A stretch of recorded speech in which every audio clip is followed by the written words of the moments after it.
This is the most famous scene from the Chinese film Hero, the Invincible Qin Army, crushing all opponents with a torrential storm of arrows. For the past 20 years, this image has become the definitive portrait of the Qin military. Combined with the widespread fame of the Terracotta Army's kneeling archer, the Qin have been portrayed in all works of art and popular history as an army where every soldier wielded a powerful crossbow, capable of destroying the enemy's will with a sky-blotting cloud of bolts from hundreds of meters away. They possessed bronze swords so sharp they could slice through iron, swords that remained uncorroded for millennia, making them unbeatable in close combat. However, as archaeology has advanced, modern historians have discovered that all of this is a complete misunderstanding. Hello everyone and welcome back to China Puzzle. I am ZYQ. In 2009, after a 22-year hiatus, the third excavation of the Terracotta Army began. This monumental undertaking lasted for 13 years, concluding only in 2022. During the same period, a massive trove of first-hand written materials, such as the Liaqin slips and the Yuelu Academy Qin slips, was unearthed.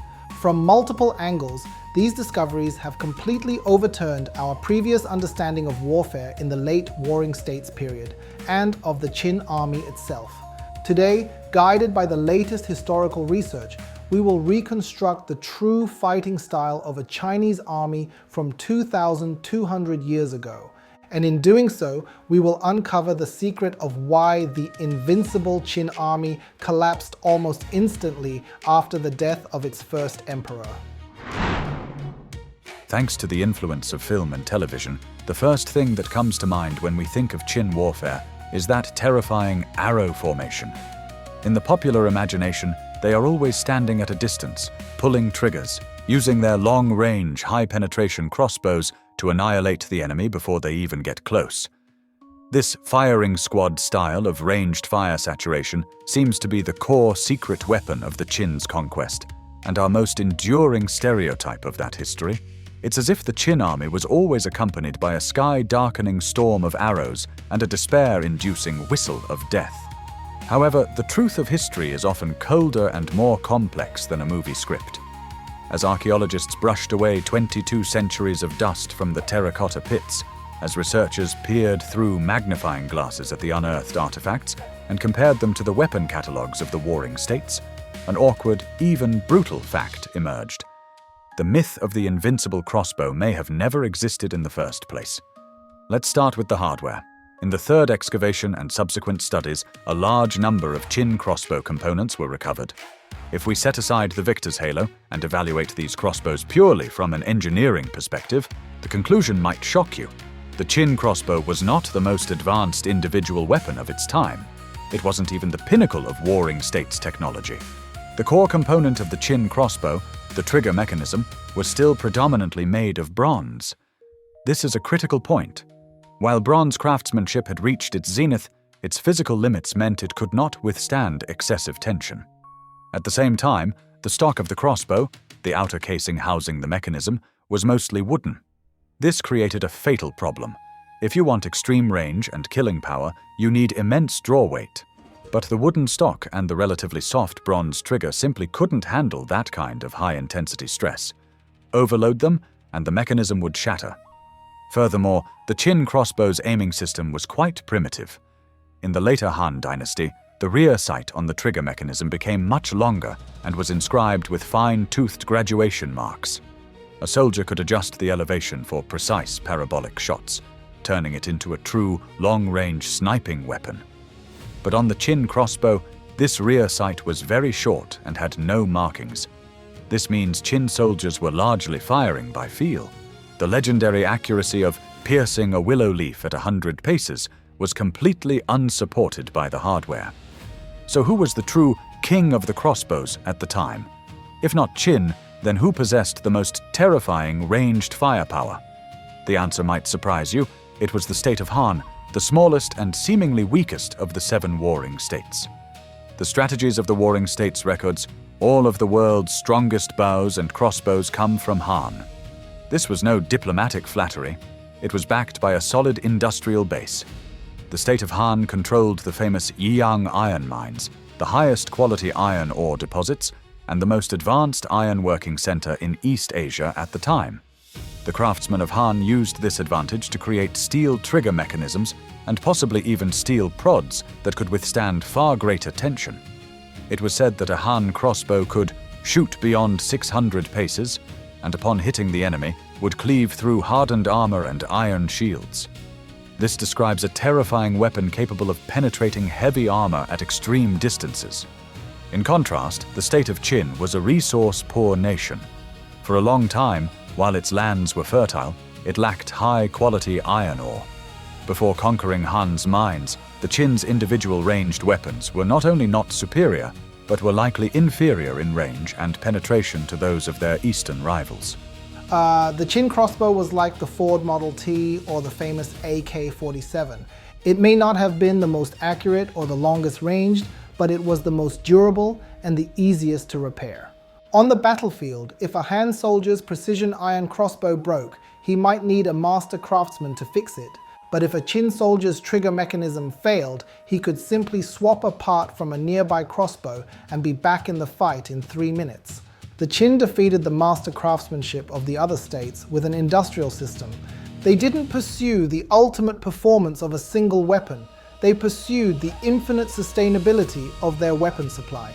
The terrifying power of this standardization was that it erased individual skill differences and turned warfare into a pure war of attrition.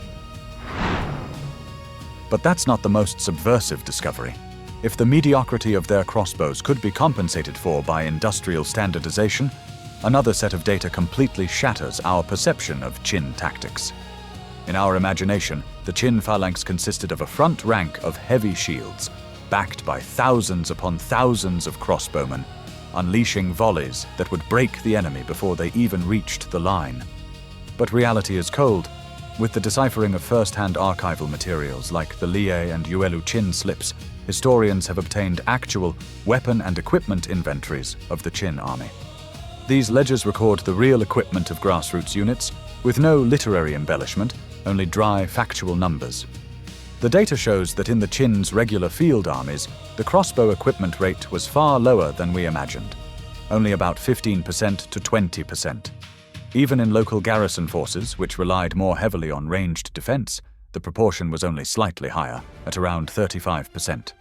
Meanwhile, even in those local forces, a unit of 502 men was equipped with 370 suits of armor and 67 helmets. And among all the excavated terracotta warriors that have been catalogued, the armor-wearing rate is as high as 72.5%. This is a stark contrast to our old image of the Qin army. In films, to portray their supposed martial spirit and ferocity, directors love to show Qin soldiers stripped to the waist, charging shirtless into battle. This romanticized image of naked combat stems largely from an over-interpretation of historical texts and a narrow view of the lightly armored vanguard in the Terracotta Army. But the archaeological evidence tells a cold, hard truth. This is entirely a modern fantasy. The real Qin army was not a band of shirtless berserkers. They were, in fact, the most heavily armored, best protected heavy mobile infantry on the East Asian continent at the time. The unarmored soldiers we see are mainly concentrated in the first 3 ranks and the outer flanks of the formation. They are the skirmishers and light chariots, tasked with reconnaissance and ranged harassment.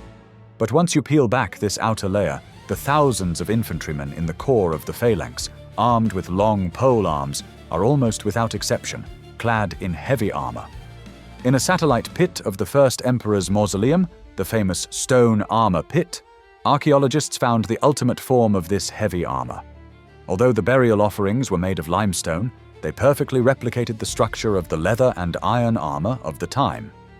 A standard suit of Qin heavy armor consisted of a cuirass, a backplate, shoulder guards, and a high collar, meticulously stitched together from over 600 individual plates. The plates were overlapped in a scale-like fashion, and the joints were engineered for flexibility, allowing a heavily armored soldier to still move his arms freely. The logistical ledgers from the Qin slips show the state's obsessive management of this armor, which was considered a prime strategic asset. Detailed records of every suit's storage, wear, and repair prove that heavy armor was not a privilege of generals, but standard-issue equipment, mass-produced on a massive scale. These findings force military historians to completely rethink the Qin's combat logic. If crossbowmen made up less than 20% of the force, then the idea of ranged firepower deciding the battle is a complete falsehood. The Qin army simply couldn't create the sky-darkening arrow storms we see in movies because they didn't have nearly enough crossbowmen. So, what role did this small contingent of crossbowmen actually play on the battlefield? Their role was not to be the main damage dealers, but rather a support force for harassment and suppression. Their job, in the few seconds before the battle lines clashed, was to disrupt the enemy's charge, pick off their front-rank officers, or conduct skirmishes on the flanks. They were like modern snipers or skirmish lines, tasked with creating opportunities, not winning the battle. Once the infantry lines engaged, the slow-firing crossbows, which were much slower to reload than bows, became a liability and were withdrawn. The real meat grinder had just begun. When we understand this, and look again at the magnificent ranks of Terracotta Pit No. 1, we realize our perspective was all wrong. The lightly clad soldiers in the front are indeed the crossbowmen, but they are just a thin shell, a layer of scouts and bait. Behind them, the thousands of heavily armored figures holding long pole arms, they are the true soul and substance of this army. The Qin were never a force that hid at a distance. They were a legion of killers who dared to fight and die at point-blank range. But if the crossbow was not their secret weapon, then what was? What weapon allowed this army to repeatedly crush the iron cavalry of Zhao and the fierce warriors of Chu on the bloody battlefields of the late warring states? If not by range, how did they counter those tiger-like enemies?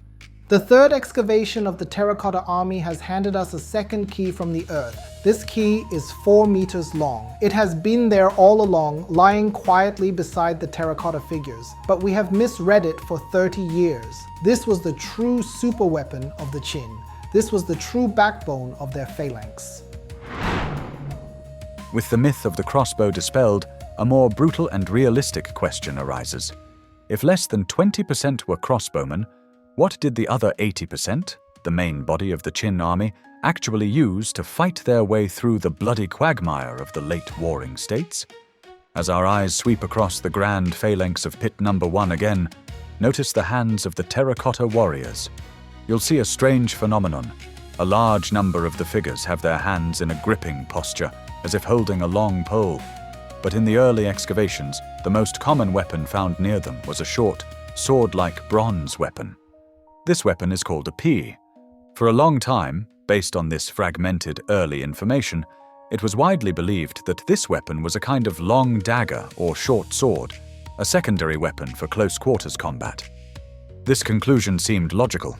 However, during the third excavation, archaeologists showed unprecedented patience and meticulousness. They didn't just extract the bronze weapon heads, they microscopically traced the decayed remains of the shafts connected to them. Into the voids in the earth left by the long-vanished wooden poles, they poured plaster or conducted microscans. The result was breathtaking. The short swords, once thought to be 30 centimeters long, were actually the heads of enormous pole arms with shafts measuring 3.5 to 3.8 meters in length. This discovery was revolutionary. It meant the PI was not a sidearm. It was a terrifyingly long and heavy primary battle weapon. The West would call it a sword staff. It was like a pike, but far more vicious because its tip was not a simple point, but a sharp, double-edged short sword.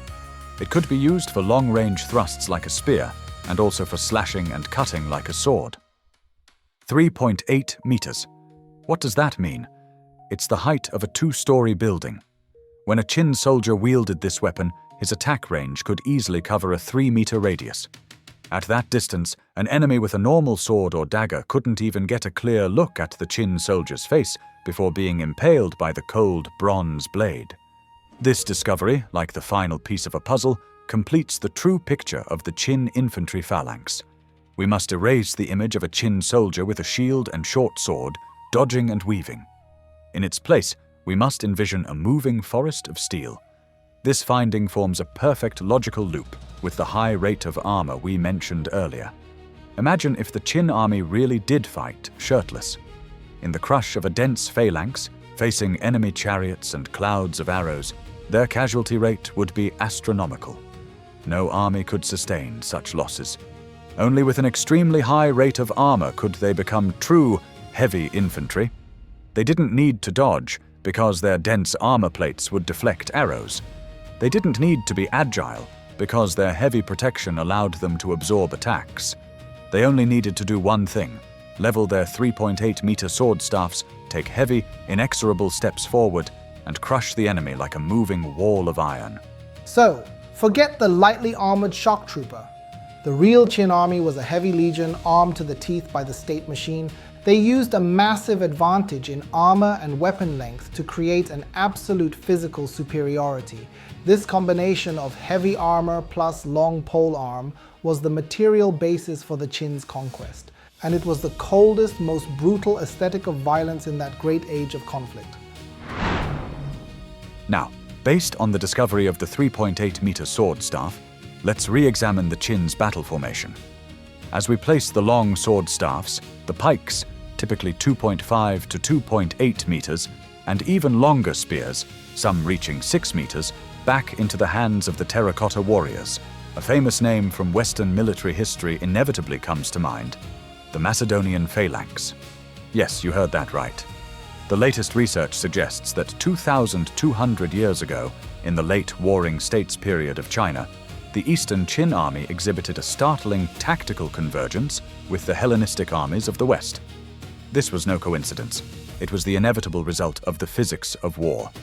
In that era, both in the East and the West, the battlefield was still dominated by an ancient and powerful war machine, the chariot. Although its dominance was waning, for infantry, the high-speed impact of a chariot was still a nightmare. At the same time, while the stirrup had not yet been invented, the harassing tactics of light cavalry from northern states like Zhao were still deadly. To counter the charge of chariots and the mobility of cavalry, and to gain an overwhelming physical advantage in infantry clashes, the Qin's answer was extreme density, extreme length, and extreme discipline. This was the Chinese heavy infantry phalanx. Based on the arrangement of pit number 1, we can sketch out the logic of this formation. It was typically a massive tactical unit of 500 men. At the very core of this phalanx were the heavy infantry armed with pikes and super-long spears. They were the cornerstone of the formation. The unique dagger axe design of the Chinese pike could not only thrust, but also hook an enemy's shield or a horse's leg. And the 3.8-meter sword staff we just discussed was deployed at the corners and flanks of the phalanx. This was because its double-edged blade gave it superior lateral defensive capabilities. When the flank was harassed by enemy cavalry, the sword staff troops could create an impenetrable wall of blades with slashing motions, stabilizing the entire formation. This was a brutal aesthetic based on pushing tactics. In this clash of phalanxes, there was no room for individual heroism. A master swordsman was meaningless in the face of this formation. When the battle began, the Qin phalanx would advance like a wall. When a soldier in the front rank fell, a soldier from the rear would immediately step over his body to fill the gap. No matter how skilled you were, facing 5 or 6 4-meter-long blades thrusting at you simultaneously, survival was impossible. This explains why the Qin army didn't need many shields. The best defense is reach. When your weapon is a meter longer than your enemy's, they simply cannot get close enough to strike you. That dense forest of advancing polearms was itself the most impassable shield. The core logic of this tactic was pressure. Imagine facing the Qin army. You weren't facing individual soldiers. You were facing a single, massive organism made of thousands of men, constantly advancing. You wouldn't hear war cries, only the dull, rhythmic thud of marching feet and the clang of bronze armor plates. And then, from dozens of meters away, a forest of pikes and sword staffs would level, all pointing at your throat. This is why the state of Qin, with its few horses and poor iron resources, was able to defeat the elite cavalry of Zhao, crush the well-armored infantry of Han and Wei, and annihilate the vast armies of Chu. Because in a decisive battle on the open plain, no other army's organization could withstand the assault of this precisely engineered heavy phalanx. Of course, this formation was not without its weaknesses. It was cumbersome and slow to turn, And this brings us to another type of soldier recorded in the Qin slips, the forlorn hope, or elite vanguards, the skirmishers with crossbows and shields we mentioned earlier. Combining the latest findings from the Terracotta Army's formation with the troop types recorded in the Qin slips, historians have finally pieced together the full picture of the Qin's standard tactical system. It was not, as we once imagined, a chaotic swarm. Instead, it was a finely tuned, interlocking two-gear system. In this system, two types of soldiers played vastly different but interdependent roles. The vast number of heavily armored regular infantry with long pole arms, who formed the main body, and a select group of agile, forlorn hope, or elite vanguards, who formed the fangs. The war machine operated like this. When the battle began, it was not the heavy wall of bronze that moved first, but the lightly armored skirmishers in the front ranks. They were the true special forces of the Qin army. Unlike the solemn, disciplined infantrymen in the rear, these forlorn hope troops often fought without heavy armor, sometimes even shirtless for maximum agility. Armed with shields and short swords or crossbows, they would pour through the gaps in their own formation and swarm the enemy like a wolf pack. Their mission was extremely dangerous and critical: to use the first volley of crossbow fire to disrupt the enemy's deployment, or to charge headfirst into the enemy line to create a breach. At this stage, combat was an individual's game, relying on personal bravery and martial skill. And when the enemy's main force was pinned, exhausted, or even showed a gap in their formation, the Qin's true killing blow, the heavy polearm phalanx, was set in motion. It was like a heavy tank rolling at full speed across the battlefield. The skirmishers would quickly withdraw through pre-arranged channels in the phalanx, or scatter to the flanks to protect the formation's vulnerable sides from cavalry. The battlefield instantly switched from individual duels to collective annihilation. Then came the brutal moment of contact. The heavy phalanx crashed into the enemy line. There was no more room for heroism. The front ranks leveled their 3.8-meter sword staffs, forming an impenetrable forest of blades that mercilessly tore into the enemy's bodies. The ranks behind them braced the backs of their comrades with shields, or even thrust their own spears over their comrades' shoulders in a multi-layered assault. It was pure physics, the combined pushing force of thousands of men until the enemy line was broken and trampled underfoot. Finally, when the enemy's morale shattered and they began to flee, the heavy infantry would halt their advance. They were too slow to pursue. At that moment, the lightly armored skirmishers waiting on the flanks would strike again. With their short swords and shields, they would hunt down the fleeing enemy, reaping a bloody harvest and completing the cleanup of the battlefield. It was a perfect closed loop. The heavy phalanx was responsible for the direct assault, crushing the enemy's resistance with absolute force. The elite skirmishers were responsible for the indirect attack, creating openings and finishing off the survivors. This tactic placed almost inhuman demands on its soldiers. It required the forlorn hope troops to charge into a hail of blades without heavy armor. It required the phalanx troops to stand unflinching in the face of a chariot charge. It required every man to mechanically step forward, even as the man next to him was decapitated. It required them to suppress their most basic human instinct for survival. Its core fuel was not grain, not bronze, but morale. Or more precisely, a near-fanatical level of absolute discipline and fighting spirit. In the era of the first emperor, this morale came from the system of military merit established by the reforms of Qinshihuang. Every Qin soldier knew that the weapon in his hand was not just a tool for killing, but a golden key to titles, land, and to social mobility. They craved war like starving wolves crave flesh. But everything has a price. This hyper-aggressive morale, built on a system of heavy rewards and harsh punishments, was an extremely unstable chemical state. It needed to be fed by a constant stream of victories, and it required a powerful central brain to maintain this high-pressure equilibrium. When we understand the secret to the Qin phalanx's invincibility, a heavy phalanx driven by high morale, we also begin to see the shadow of its destruction. In 210 BC, the first emperor died. This was not just the death of an emperor, it was the shutdown of the empire's central processing unit. His successor, the second emperor, and the eunuch Zhao Gao descended into a frenzy of political purges. The great general Meng Tian was executed. Countless loyal commanders were eliminated. The blow to the army's morale was devastating. Imagine you are a soldier on the front line, holding your pike, facing the enemy. And you hear that the court back in the capital, the very government that promised you land and honor, is now slaughtering your old commanders, rewriting the laws, and making your merits worthless. Would you still be willing to entrust your back to this regime? Would you still be willing to fight to the death to protect the man next to you in the phalanx? The collapse of morale triggered a chain reaction. The Qin heavy infantry phalanx was a tactic that relied heavily on cooperation. The 3.8-meter sword staffs and the 500-man formations required every soldier to function like a precision gear in a machine. The moment one soldier hesitated out of fear or slacked off out of resentment, a gap would open in the line. The dense formation would become a congested death trap. Its immense killing power would instantly transform into immense chaos. This chaos was vividly demonstrated on the battlefields at the end of the Qin. Let's turn our eyes to that final decisive conflict, the Battle of Julu. In this battle, the Qin army was not the weak force we see in the movies. The Great Wall Army, led by the renowned General Wang Li, was still equipped with the finest weapons of the time. They still had their standardized crossbows, their tens of thousands of pikes and sword staffs. On paper, they still outclassed Xiang Yu's patchwork army of Chu rebels.